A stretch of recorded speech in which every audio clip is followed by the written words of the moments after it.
Hi, my name is Gella Jalfi, and I'm here to talk to you guys today about human trafficking and how to prevent it.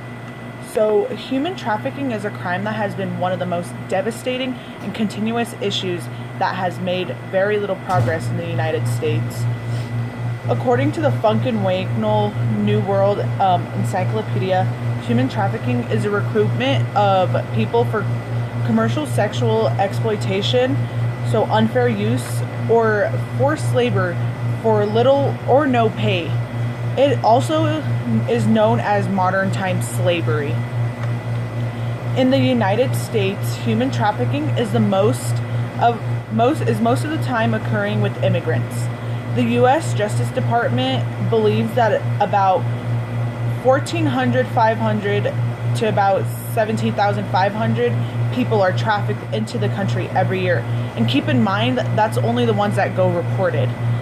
There's approximately 244,000 American children and youth that are at risk for sex trafficking every year. 38,600 of them were runaways. So it is believed that most of the time children run away from home and either meet someone that promised them a happy life or they are kidnapped. There's two main types of human trafficking: sex trafficking and labor trafficking is one. Sex trafficking is a commercial sex act in which can include anything from prostitution, sexual performances, and or pornography. Generally, sex trafficking is done for anything that has value. So money, drugs, food, clothing, anything basically the pimp wants. The trafficker is a majority of the time called your pimp, basically standing for person into marketing prostitution. Labor trafficking is when a person is forced to do a task that includes fraud or coercion. According to the National Human Rights Center in Berkeley, California, there are currently about 10,000 forced laborers in the U.S., around 1/3 of whom are domestic servants, and some portion of them are children. Sex trafficking is more common from the two because most of the time, labor trafficking includes sexual acts. Commerce in human beings is the fastest growing criminal activity in the world, National Association of Attorney Generals states. Anyone can be a victim of human trafficking, but the pimp most of the time goes for 14 to 18-year-old women. The way a pimp pulls you into the trap, they tell you that they can give you a better life than you have at the moment. They promise you happiness, a home, opportunities for success, or even just a loving family. Then they end up using threats, intimidation, fear, and violence to convince you to stay. Human trafficking occurs for a few different reasons. Poverty is a big issue on it. Deportation plays a big role also, but also globalization and trafficking have an increased correlation together. Poverty caused an increase in trafficking over the years. According to Erica Wright from the Borgen Project, those suffering from poverty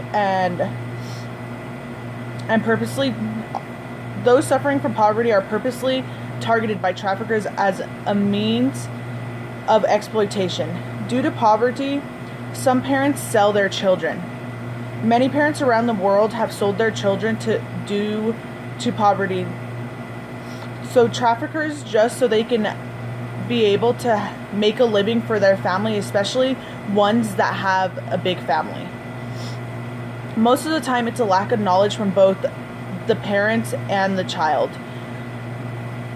So basically on that, the pimp tells them that they're going to give their child a good life, so they kind of just let them go. They don't do it because they're forced to, I guess, but they're doing it because they are promised to let their children have a good life. But globalization increased the demand of cheap labor. Fear of deportation is a big issue for human trafficking. The fear of deportation in immigrants is high because traffickers will threaten families if they owe them some money, so they end up selling their child also so they can get the trafficker off their backs. According to the National Human Trafficking Hotline, to 29,868 human trafficking cases reported since December 2007.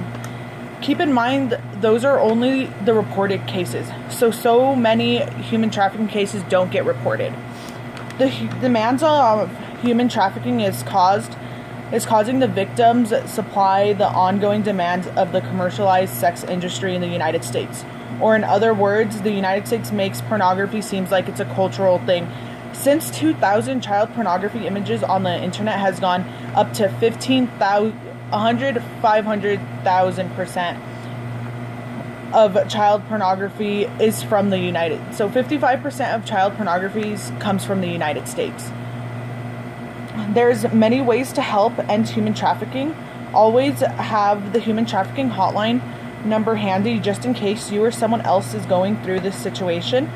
Know what exactly you are buying, so buy ethically and support companies that are trying to end labor trafficking in their companies. Make sure you know the signs of trafficking victims. Make a stand against pornography. The main way you can help end human trafficking is to bring awareness to this situation, because many people do not believe, for one, human trafficking is slavery, and two, most people don't seem to understand that it is a real issue, especially in our own country. Thank you.